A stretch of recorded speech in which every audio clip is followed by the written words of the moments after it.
following his first game loss in this round 2 against the Toronto Raptors.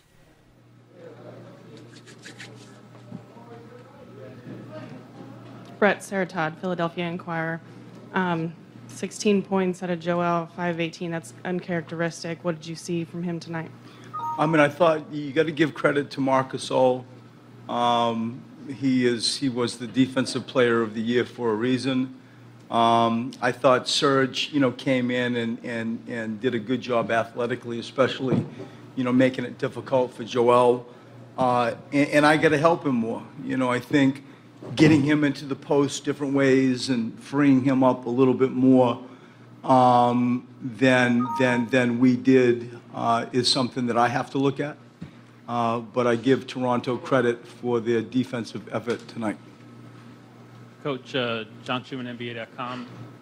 How far has Kawhi Leonard come along as a scorer since you were with him in San Antonio? Leaps and bounds, incrementally, just every year gets more dominant. And even when I came to Philadelphia, those years that I was in Philadelphia, looking in the rearview mirror of him evolving under Pop and in the San Antonio Spurs system, that you could just see this thing's trending in an incredible way. And to sort of fast forward that and look at his skill package tonight and the variety of ways that he scored and could get his shot off on some pretty good defensive players and big athletes was incredibly impressive. Hey, Brett, that wave over here to your right, the wave that Toronto hit you with in the middle of the first quarter, was that something just so different from the first round series that almost a team needs to adjust to when it goes up against opponent at this next stage of the postseason? I wouldn't want to commit or own that you need it. I don't feel that. But what I do feel is because it happened, I think that reality stick, stings a little bit. And so we felt it with Brooklyn. We came out and needed to do better in the first game at Brooklyn. There were some things that, as I'm feeling the game and obviously not watching the tape, that we can do better just executing what we tried to get done. I think that there are some individual performances that we'd like to have back. These guys, we can all get better. I can do a better job on maybe freeing up Joe, or maybe showing even more of a crowd to Siakam or Kawhi. But in general, I wish you didn't need something like this to jump into a series. But we're not going home. We're not going away.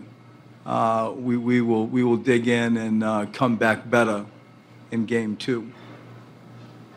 Coach, Steve Brotherton, Pro B-Ball Report.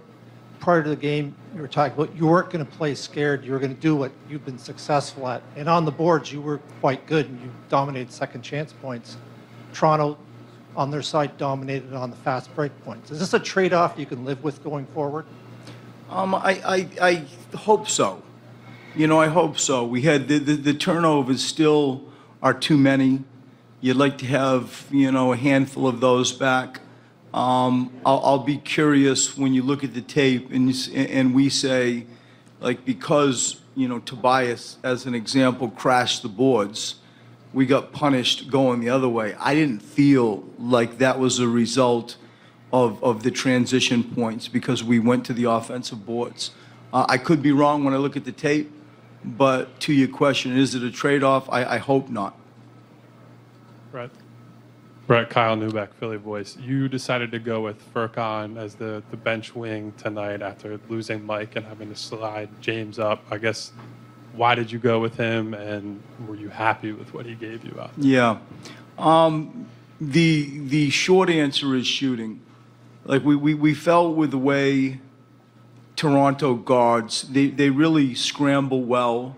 They're unafraid of attack and penetration, that if we were going to and we needed to, obviously, without Mike, find another wing. You can go with Zaire, Jonathan, Furkan. You had to choose from that, say, group. We felt Furkan's ability to score was the trade-off we were prepared to live with. We felt defensively we could put him in environments that wouldn't entirely expose him. But the true answer is when we chose to go with Furk, it was driven because he out of that group is the best shooter. Brett, David Krenneman, ESPN. Getting back to Kawhi, there were some possessions where you saw Ben on him, but Ben was also guarding a variety of guys. Is that something you look to in Game 2, considering the success that he had in the first round on all the defensive assignments that he got, where you just got to give him a shot on Kawhi? Yeah, I mean, when you have Tobias Harris and Jimmy Butler and Ben Simmons, you feel like you have answers to figure out who's guarding, Siakam or Kawhi. And we had great success in the Brooklyn series with Ben guarding a point guard with his length. To your question, could we see him more on Kawhi? Maybe. Or maybe, some of the others, we just got to do a little bit better and give them help with crowds. Again, you're always smarter in the light of day after you've seen the tape. But, our intention was to have multiple defensive players on Kawhi out of that group that I just said. Brett in the back here. With all due respect to Kawhi's performance, how difficult is it when you have Siakam out there with him and trying to match up with both those players at the same time? And can you talk a little bit about how you think you did in that regard tonight? I think we have to do better if we're gonna win a game. If we're gonna win the series, we have to do better in relation to both of those guys. Now we can all sit here and say, kind of no kidding. The ripple effect is this is the best three-point shooting team in the NBA after the trade. And so, the balance of going at somebody and getting picked apart with Kyle or Danny, and others is real.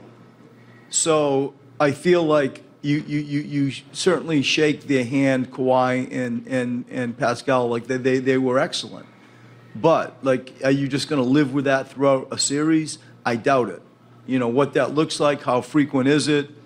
We'll figure that out. Thanks, Brett. Thank you.